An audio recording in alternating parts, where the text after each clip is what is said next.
We guide you through how to request money on PayPal in a quick and secure way. First thing you need to do is open PayPal app or log into your PayPal account on the website. Then, tap Request from the main menu.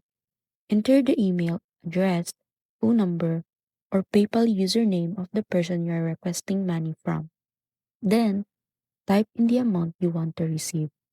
You can add a short note explaining what the payment is for to avoid confusion.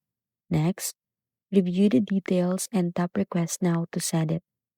The other person will receive a notification and can pay you instantly using their PayPal balance, bank account, or card.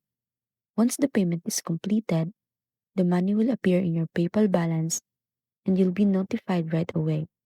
This method is perfect for splitting bills, collecting payments, or getting paid quickly without sharing your bank details.